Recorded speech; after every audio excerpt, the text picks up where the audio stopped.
Adelante. ¿De qué hablan los profesores de universidad en sus despachos? Casas de Le Corbusier. De la revista Vogue. He estado en el MoMA y me ha El encantado. cómic puede considerarse. Medio punto. Un podcast de historia del arte y cultura visual con Paloma Martín Esperanza y David Moriente.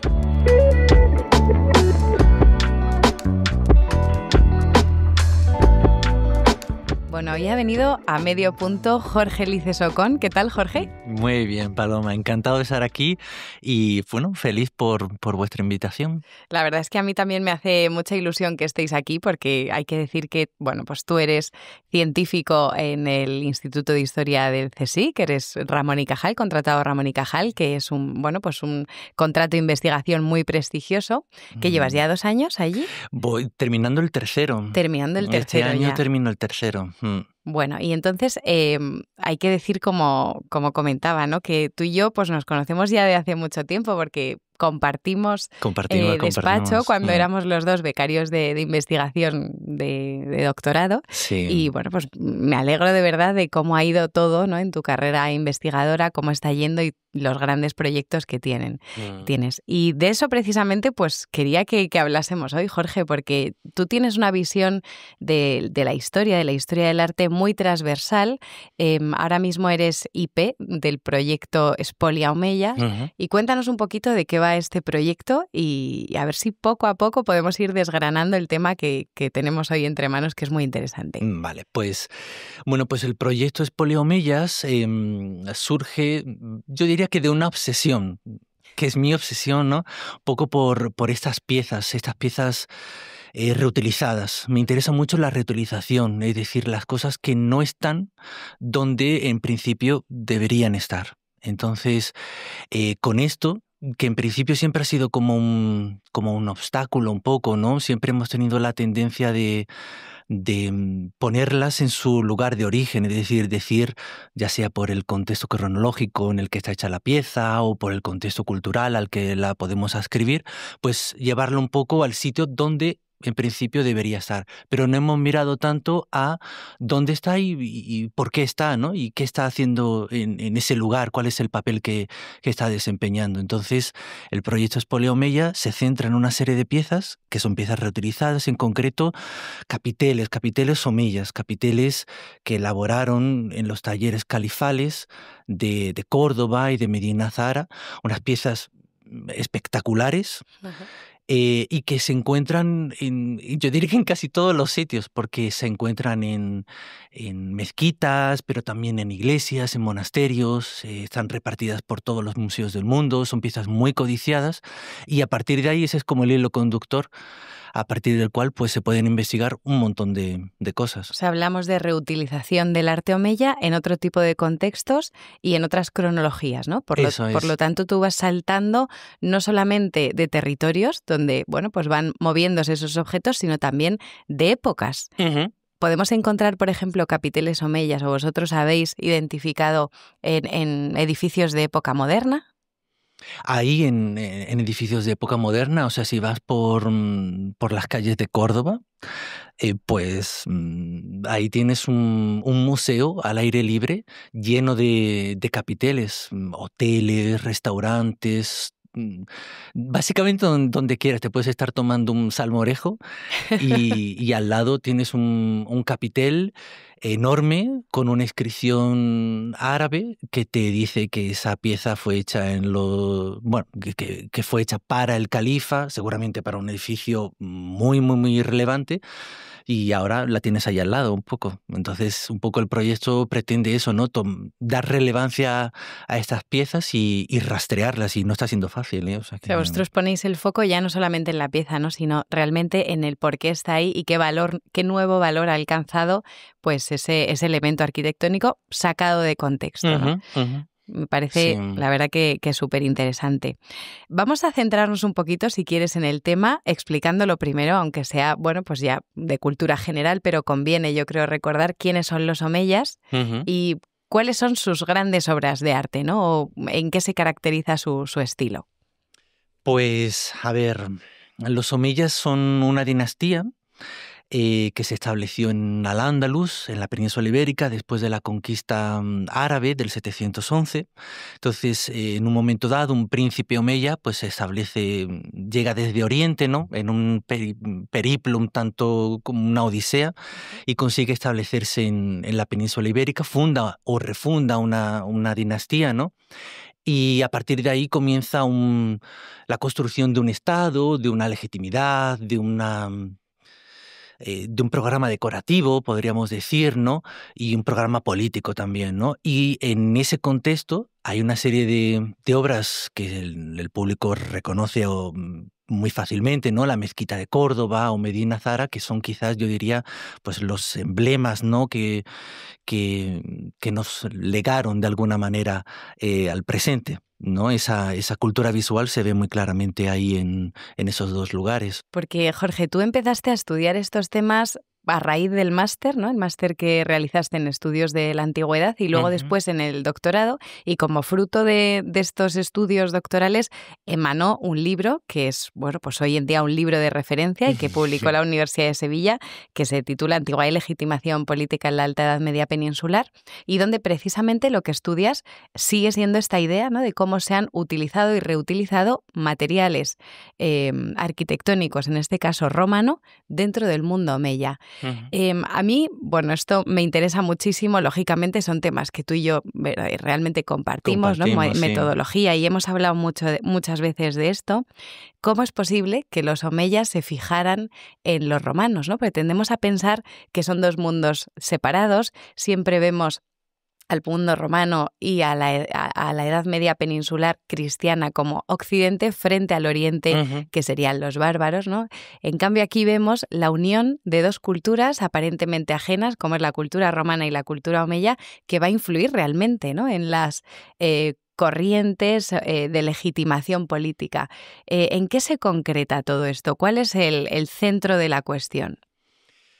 A ver, pues yo siempre había pensado que, digámoslo así, ¿no? O sea, antigüedad y mundo islámico, mundo árabo-islámico, eran como el agua y el aceite, digámoslo así, ¿no?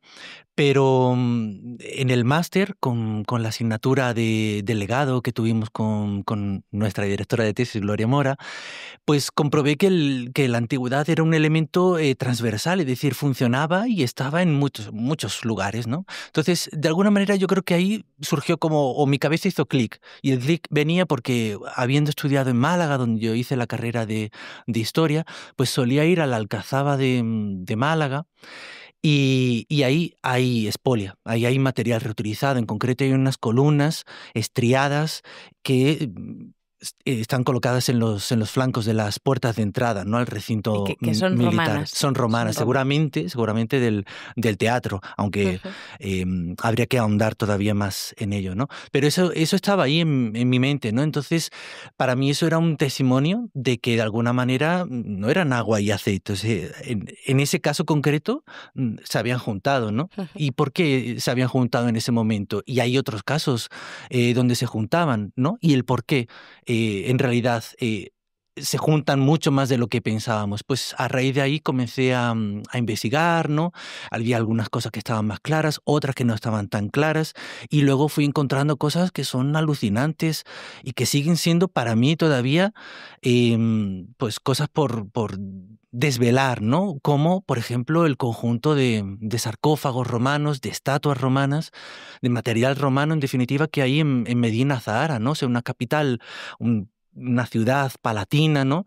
Edificada por el califa, donde en principio todo debería ser correspondiente a una cultura árabo-islámica, cortesana, de poder, de representación del califa, y ahí hay sarcófagos y estatuas reutilizados, que estaban en los patios, que eran visibles. Sí, ¿no? O sea, que no solamente es que reutilicen material romano, porque podemos pensar que esa reutilización viene dada por la necesidad de materiales de construcción, ¿no? Es decir, bueno, como el material de construcción romano es tan bueno, es tan sólido, pues vamos a utilizarlo para construir nuestra ciudad palatina. En parte me imagino que hay algo de eso, ¿no? El desmontar las estructuras romanas simplemente porque los materiales de construcción son muy buenos. romanos. Pero claro, en el momento en que están colocando sarcófagos dentro de los patios, que es por otro lado algo que paralelamente vemos en el mundo cristiano también, es decir, que son mecanismos similares. La cuestión de los sarcófagos yo creo que es muy interesante. Están mirando hacia esa cultura romana con cierta admiración. ¿Qué saben realmente cuando llegan los árabes en el 711? ¿Qué saben de los romanos? ¿Cómo les denominan? ¿Conocen algo del pasado? Preguntas difíciles, por Dios.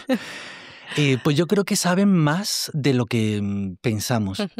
Obviamente parten de una cultura que les es propia, y la cultura que les es propia es la cultura de Oriente, la cultura árabe, la cultura islámica en ese sentido, ¿no? Pero saben, yo creo que bastante, y quieren saber, que quizás es lo más interesante. Es decir, desde el primer momento, cuando las tropas se asientan en Córdoba, cuando los emires que designa el califa en Damasco toman control de Al-Ándalus, comienzan a rediseñar un poco lo que va a ser Al-Ándalus, ¿no? Desde el primer momento ellos tienen interés un poco en reaprovechar, en dar sentido a lo que están viendo, a las ruinas de los acueductos, de las murallas, del puente de Córdoba, por ejemplo. Tenemos en las fuentes árabes, se conservan, ¿no?, un poco todas estas referencias pues al teatro o a las murallas de Mérida, en fin, a las ruinas un poco de ese pasado preislámico anterior, ¿no?, a lo que ellos encontraron, ¿no?, lo que ellos vieron. Con lo cual, bien sabían o no sabían, pero desde luego interés yo creo que tenían, y mucho, ¿no?, por ver cómo podían aprovechar y qué sentido y qué explicación le daban a esa realidad, ¿no?, que tenían ante sus ojos. Claro, es que verdaderamente cuando entran en la península ibérica todavía estaban visibles gran parte de las ruinas de las grandes ciudades romanas. A mí me interesó mucho de tu libro que en esas razias que hacen los árabes para, bueno, pues tratar de conocer el territorio, van describiendo ciudades romanas, ¿no? Hablan de Cástulo, por ejemplo, de manera que las fuentes que nosotros tenemos para describir cómo era el paisaje romano, hoy en día podemos utilizar las fuentes árabes. Esa es, yo creo, que la gran aportación de tu libro, ¿no? Que contamos con más fuentes de las que pensábamos para estudiar el pasado romano. Sí, desde luego, y son una fuente muy valiosa de información, ¿no? Estaba pensando ahora, por ejemplo, en un caso, el Teatro de Sagunto. Pues hay una descripción preciosa de un viaje que hace un joven que trabaja, digámoslo así, en la administración en Murcia, ¿no? Un joven veinteañero que decide hacer un viaje con unos compañeros también a Sagunto, que es como la meta final un poco, y el objetivo es justamente visitar Sagunto, a la que describen como la madre de las maravillas, por las ruinas antiguas que atesoraba la ciudad, y entre ellas la perla, digámoslo así, es el teatro romano. Entonces él nos cuenta, hace como una narración, ¿no?, de su viaje. Nos cuenta cómo él llega, se impresiona, no entiende muy bien tampoco lo que sería, ¿no? Claro. Pero él entiende que es un espacio de reunión. Lo describe también como teatro, como pues tal. Eso lo describe como teatro. Sí, porque utilizan la palabra mal'ab, que es teatro literalmente. Dice que los romanos se reunirían ahí, que jugaban de alguna manera, o que, en fin, a partir de ella no va mucho más allá, ¿no? Pero luego hace asociaciones, porque él hace ese viaje un poco acompañado con dos alfaquíes de Valencia. Es decir, eso es interesante porque de alguna manera es casi como, no es un turismo, ¿no?, pero es una manera de que yo creo que rompe esquemas, ¿no? O sea, esa gente está interesada por las ruinas y estaba intentando darle una explicación a lo que estaban viendo. Sí. Entonces, pues dice, mira, esto se parece a la torre de Hamán, que era un arquitecto que intentó construir una torre para alcanzar a Dios. Es decir, intentan hacer analogías con lo que ellos conocen, ¿no? O sea, y eso para mí es lo más interesante. Me llama mucho la atención que lo describa como teatro, fíjate, porque es que, ¿esto en qué siglo es? En el XII, en el finales siglo del XII, si no recuerdo mal. Fíjate, cuando van los peregrinos a Roma en el XII, el Coliseo, que para nosotros es tan evidente que es un anfiteatro, ¿no? Y que allí se reunían los romanos. No lo describen en ningún momento como un anfiteatro, sino como un palacio. Lo llaman el Palacio de Tito. ¿Te acuerdas de Benjamín de Tudela? Sí. Cuando llega a Roma, este viajero sefardí procedente del Reino de Navarra, lo describe como el Palacio de Tito. Sabe que es de Tito, ¿no? Y ahí es verdad que al lado está el Arco de Tito, lo cual, pues supongo que simplemente leyendo la inscripción ya podría determinar lo que es, pero no hay conciencia hasta muy avanzados los siglos, hasta el 13 con los Mirabilia Urbi Romae, que ese edificio, un edificio tan enorme como es el Coliseo de Roma, fuera un anfiteatro y ni siquiera un teatro. Lo cual ya es interesante, ¿no? Que esto que lo describa con ese término. Por eso es interesante. Y de todas maneras, fíjate, a partir de lo que estabas comentando, lo interesante también son esas conexiones, porque antes de que de alguna manera le pusieran nombre al teatro como teatro, ¿no?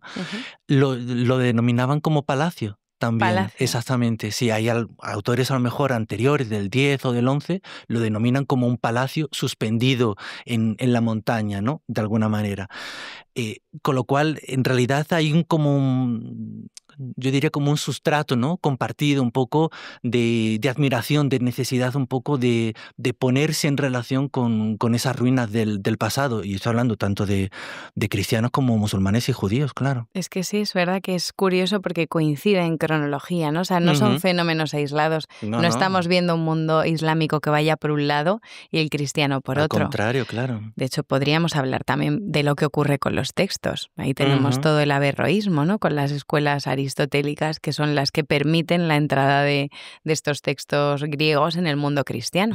Desde la Casa de Sabiduría en Bagdad, ¿no? Todo un proceso de traducciones y de reinterpretación, de apropiación, que es en gran medida patrocinado por distintos califas. En Córdoba eso sucede, ¿no? Porque se traduce, por ejemplo, la obra de Orosio, ¿no? Entonces, pero es algo compartido, porque incluso esa traducción también que se hace de la obra de Orosio se hace de la mano de, en principio, lo que conocemos, ¿no? A partir del estudio del texto que ha hecho Maite Penelas, que es la arabista que mejor conoce el Kitab Urusillus, que es como ellos traducen el libro de Orosio, ¿no?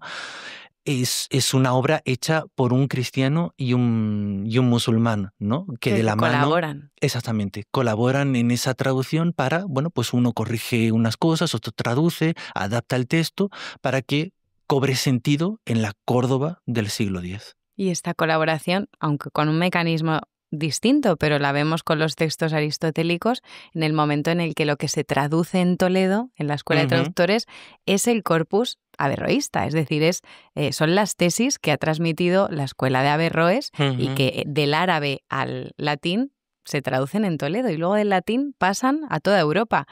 Lo que lee Santo Tomás de Aquino, que va a ser como el que finalmente refute el averroísmo, aunque él era averroísta, es la traducción que se ha hecho de Aristóteles a través de Averroes y que se ha hecho en Toledo, lo cual es que tiene una importancia tremenda, ¿no? Sí. Toda esa cultura que está latiendo en estas ciudades islámicas. Tú, bueno, hemos hablado de Sagunto, pobre teatro de Sagunto, cómo está en la actualidad. Sí. Porque eso se hizo una restauración muy polémica. Sí. ¿Tú lo has visto? Pues fui hace tiempo, pero la verdad es que sí, el tema este de las restauraciones y de cómo conservar sin alterar, sin destruir, es que... Es que ahí lo que se hizo fue casi un teatro nuevo, un teatro que estaba perfectamente conservado. Tú ves las fotografías anteriores a la restauración y el teatro romano estaba intacto. Que no me extraña que pensaran que era un palacio, porque es que era un edificio. Claro, porque en esa época, magnífico. por lo que yo sé, se conservaría mucho más de lo que Claro. luego se cayó la portada, ¿no? Escénica, Sí. o sea, se cayó de algún momento, yo creo que en el 16, con lo cual era mucho más impactante, esa es la palabra. Es verdad que tú llegas a Sagunto con toda la ilusión y ¿sí? te encuentras allí una mole que no sabes muy bien qué es. Sí. Pero bueno, sí, la verdad que son cuestiones muy polémicas. Aún así es interesante, ¿no? Como cada cultura en cada tiempo se va acercando al pasado romano siempre con esa admiración. Me acuerdo también de ese texto que creo que lo transmitía el Rasí, puede ser, del gobernador de Mérida, Sí. De Abderramán III, creo que era, ¿puede ser? Segundo. De Abderramán II, que va a Mérida y se siente asombrado por los mármoles que había en la ciudad. Porque ¿no? Mérida es otra ciudad claro. que sobrecoge, ¿no? Por la monumentalidad que todavía hoy se puede observar, pues en el siglo IX, que era el momento un poco en el que se puede contextualizar esa noticia, era eso, ¿no? O sea, el hallazgo de una inscripción de mármol que brilla, que tiene un texto, ¿no? Que no saben interpretar muy bien, que piden que le traduzcan.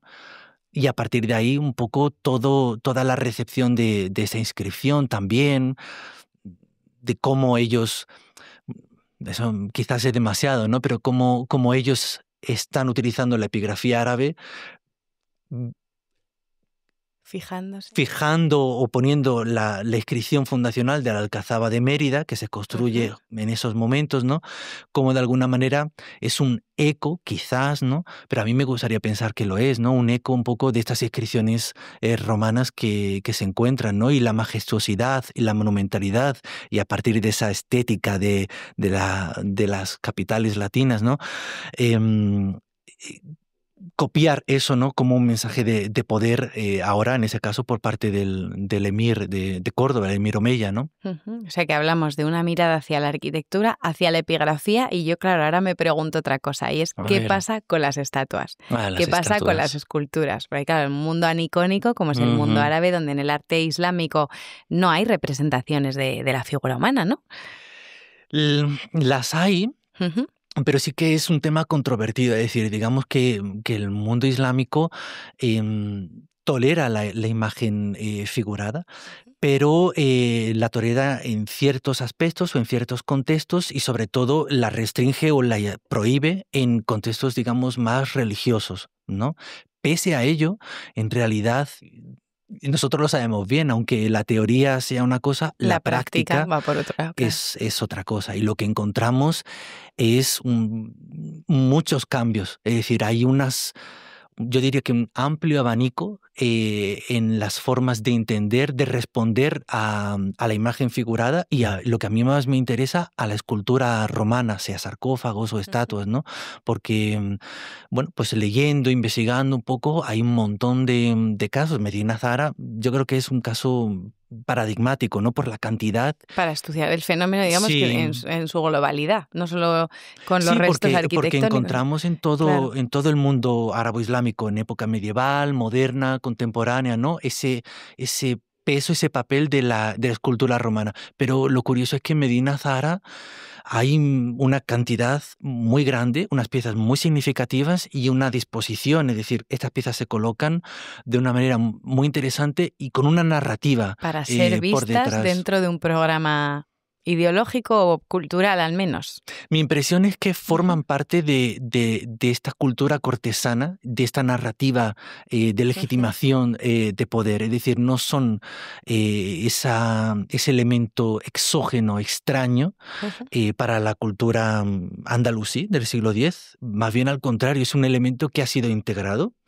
que ha sido apropiado, reinterpretado y que forma parte, es un eslabón más dentro de una narrativa mucho más amplia que no se circunscribe solamente a la antigüedad, pero que engloba elementos del monoteísmo, de la propia cultura árabo-islámica, ¿no? Y que con todo ello se construye un discurso muy, muy poderoso, yo diría,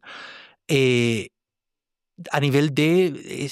más allá incluso de la legitimación, yo diría, de la explicación de la realidad, de dar un sentido a la realidad. Y eso tiene que ver tanto con el pasado, es decir, qué había aquí, dónde nos ponemos nosotros en relación con ese pasado, también para el presente, ¿no? Es decir, permite fundamentar, permite construir el presente, y también de cara al futuro, es decir, nosotros vamos a hacer esto con la península ibérica, o nosotros queremos esto para el mundo islámico. Es un mensaje muy, muy poderoso, y yo creo que la escultura romana en Medina Zahara entra dentro de ese esquema. Pero escultura, por ejemplo, de desnudos, ¿hay en Medina Zahara? O, bueno, en los sarcófagos puede haber... Sí. Sí, porque son representaciones de todo tipo. O sea, hay sarcófagos de filósofos y musas, hay sarcófagos con la caza del jabalí de Calidón. ¿Cuántos más o menos? ¿De cuántos sarcófagos estamos hablando? Pues que yo recuerde en torno a 20 o más, yo diría, sarcófagos figurados y sarcófagos 20 o más, lisos. son muchos. Sin ningún ¿Y tipo proceden la mayoría de Córdoba? La hipótesis es que la mayoría proceda de Córdoba, pero quizás procederían también de otros lugares. Es algo que hay que seguir trabajando. Todavía sí. hay que trabajar en ello. Sí. Porque claro, cuando decimos Córdoba, pues rápidamente todos pensamos en la mezquita y en ese pasado árabo-islámico, pero tenemos una Córdoba romana muy importante, Córdoba, colonia patricia, ¿no? Estamos hablando de una ciudad capital de la Bética, una de las provincias más ricas de todo el Imperio Romano. Yo siempre digo que la provincia preferida de Roma es Hispania y dentro de Hispania la niña Bética, bonita es la Bética, de donde se exportan toneladas y toneladas de aceite de oliva que luego va a parar allí a Roma, al monte Testacho. Claro, cuando uno ve el plano de la Córdoba romana, donde hoy en día se asienta la mezquita, había un barrio enorme, ¿no? O sea, un barrio pues nuevo que va hasta lo que es el río. Todo ese material romano se va a utilizar para la construcción de la mezquita. A ver, estoy pensando en los pilares de la mezquita, ¿no? De esas arquerías donde las columnas son columnas romanas en gran medida. Son en la mezquita de Córdoba hay un conjunto de materiales a nivel de cantidad impresionante, ¿no? Entre columnas, o sea, fustes, capiteles, cimacios, basas, es abrumador, ¿no? Lo que se utilizó ahí para construir la primera mezquita que erigió Abderramán I, ese fundador de la dinastía Omeya, que luego fue ampliada por Abderramán II, es decir, este emir que estuvo en Mérida, que se interesaba por las ruinas de Mérida y que además tenemos noticias de que, lo dicen las fuentes, ¿no? O sea, que buscaba columnas por todas las comarcas de Al-Ándalus y que ordenaba que se las trajeran a Córdoba, ¿no? Entonces, en ese proceso de construcción de la mezquita se utilizaron un montón de piezas. Seguramente una gran parte, y es mi opinión, ¿no? En una gran parte o al menos en un porcentaje significativo, estas piezas procederían quizás de Córdoba, porque tiene sentido, ¿no? Que de alguna manera se desmantelaran edificios, bueno, pues como, no sé... Por los teatros mismamente. Exactamente, teatro, anfiteatro, cercadilla, es decir, un conjunto de edificios. Foro, ¿no? Es que hay cantidad de material monumental. Y además tenemos constatada ese tipo de expolio en la ciudad, ¿no? Es decir, esa hipótesis tiene sentido. Pero también pienso que otra serie de materiales vinieron de otros lugares y en concreto de Mérida, porque... Bueno, distintos investigadores, pues Patrick Cressier y sobre todo Antonio Peña, han estudiado estos materiales, han comparado las piezas, capiteles en concreto, ¿no? De Córdoba y de Mérida y han concluido que de alguna manera tenemos suficiente certeza de que podemos afirmar de que una serie de piezas vendrían ¿no? de Mérida. Y además sí, tenemos esas fuentes árabes que corroboran justamente esa admiración y que aluden a esa búsqueda de columnas. Tiene sentido pensar que se trajeron todo un conjunto de piezas para ser reutilizadas en la mezquita de Córdoba. La verdad es que, bueno, es un tema fascinante, ¿no? Y si te das cuenta, pues todas estas cuestiones que van saliendo están muy relacionadas con un concepto que yo sé que tú estás trabajando mucho, que es el de la transculturalidad. Entonces, explícanos un poco en qué consiste esto de la transculturalidad y por qué para vosotros en vuestro proyecto Spolia Omeya es un punto central, ¿no? Y yo creo que es, bueno, pues una de las grandes aportaciones que estáis realizando. Pues es una forma... Yo diría de darle una vuelta de tuerca a esto de la reutilización, porque te voy a poner un ejemplo, a ver si funciona. Tú imagínate, por ejemplo, un cubo de Rubik. Sí. Donde cada una de las piezas, ¿no? Con los distintos colores sería como un caso, un objeto, una pieza reutilizada. la tendencia, casi la obsesión un poco, es volver a ponerlo en su sitio, es decir, poner todas las caras pues en rojo, en verde, en amarillo, lo que sea, ¿no? Eso es la tendencia que hemos tenido durante mucho tiempo, ¿no? Es intentar poner la pieza en su origen, en su contexto, en su categoría de estilo, de cronología, de contexto cultural, ¿no? A la que pertenecería.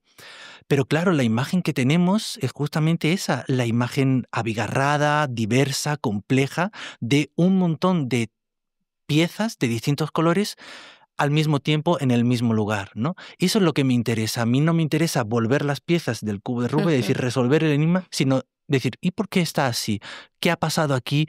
¿Y por qué las caras se parecen? Entonces, el concepto de transculturalidad viene un poco nos viene a ayudar en ese sentido.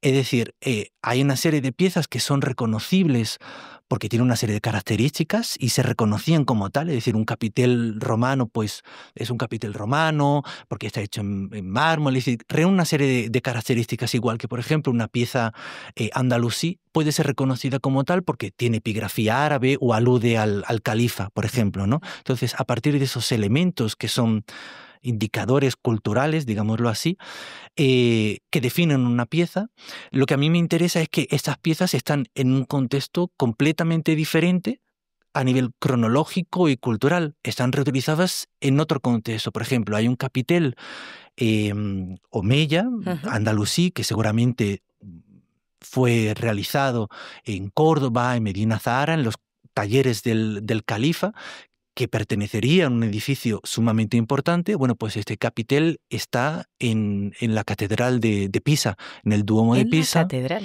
Si vais a Pisa, tenéis Hay que ir a ver el capitel. Hay muchas cosas, porque está el grifo también, hay un grifo seguramente de origen andalusí, una claro, es que, escultura de bronce. Justamente te iba a preguntar por esto, ¿no? Porque ya hemos visto lo que hacen los árabes con los romanos aquí en la península ibérica. Ahora la pregunta es, ¿qué hacen los cristianos con lo árabe a partir de 1492, ¿no? Cuando los reyes católicos toman la ciudad de Granada?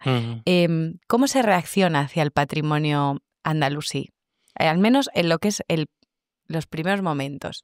Dices antes también, o sea, durante todo el proceso, sí, durante un poco el proceso de la conquistas. Reconquista, bueno, que este término también ya está muy cuestionado, ¿no? También el concepto reconquista, pero ¿cómo se reacciona hacia ese arte islámico que es tan refinado, tan sutil, ¿no? Que de alguna manera trata de generar pues un paraíso terrenal? Y que lo hacían muy bien también. Sí. Yo estaba pensando, fíjate, el otro día, porque a veces, bueno, pienso un poco esos temas, la profundidad o la clave a lo mejor un poco de estos temas. Y para mí una de las claves es que en época omeya se hicieron muy buenas piezas. Y esto parece como algo trivial, ¿no? Pero a mí me recuerda un poco al Imperio Romano, es decir, a esta estandarización de piezas, es decir, unas piezas que son claramente reconocibles, que están muy bien hechas por personas que saben hacer muy bien ese trabajo de talla de piedra, ¿no? En el califato pasaba igual. Estos capiteles, bueno, si vais a los museos los vais a ver, son todos muy parecidos, son con las mismas características, están firmados. Siguen un canon. Exactamente. Y lo más importante es que hay todos unos talleres que muestran que estas piezas el proceso constructivo estaba muy estandarizado. Y eso es muy difícil. Es muy difícil, conlleva recursos, dinero y conlleva una narrativa por detrás. Un programa. Exactamente. Sí. En el Imperio Romano eso sucedía. Sí. En el mundo omeya eso también sucedía, en Al-Ándalus. Y eso para mí es una de las claves, porque explica que los omeyas utilizaban estas piezas en sus edificios. La élite en Córdoba del califa, ¿no? La élite los utilizaba también en sus almunias, en sus fincas de recreo. Los reyes cristianos, los condes cristianos, cuando venían a Medina Zahara en contacto diplomáticos, veían estos capiteles. Es decir, esas piezas se constituyeron en un símbolo parlante del poder del califa o del poder de un soberano.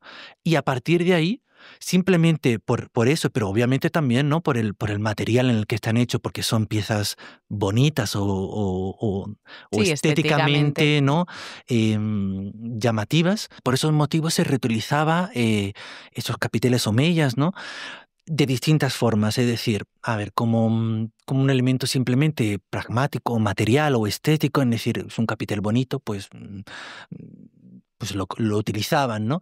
Es un elemento asociado al califa o al soberano, o es una manifestación material del poder de un soberano, y por eso lo utilizo, porque de alguna manera me interesa esa conexión. Se puede reutilizar también estas piezas un poco en esa idea que se ha insistido mucho también de triunfo, es decir, triunfo del cristianismo sobre el Islam, triunfo como del Islam trofeo, sobre, ¿no? exactamente, El modelo del trofeo. del botín, ¿no? Del De la botín conquista, de guerra. exactamente, ¿no? Pero se puede utilizar también como un elemento que permite aportar al presente y traer significado para ese futuro un poco, ¿no? Y esa pieza es que era útil para esos propósitos, pues para los soberanos cristianos, igual que lo era para los soberanos musulmanes, ¿no? Las dinastías almorávides, almohades, que ocuparon la península ibérica después de los omeyas, bueno, que ocuparon, que llegaron, se establecieron, ¿no? O que establecieron. conquistaron la península ibérica después de la caída del califato de Córdoba, utilizaban estos materiales, estos capiteles, de una forma masiva y sistemática. La Giralda, por ejemplo, Claro, la Giralda está repleta de ese es uno de los de casos que material. estamos trabajando también. Ahora con el proyecto Sí. actual. Sí, porque la Giralda ha sido restaurada Sí. y gracias a la restauración, a distintos trabajos, por ejemplo, a un proyecto Ataral, un poco que rastrea la arquitectura almohade, pues hay una serie de documentación visual, estética, es decir, han hecho fotos buenas de estos capiteles, y como son muchos, pues eso era un obstáculo hasta ahora. Ahora tenemos fotos y podemos documentar bien estos capiteles. Entonces, Patrice Cressier, que es seguramente, y sin el seguramente, es el que mejor conoce estos capiteles omeyas reutilizados, ¿no?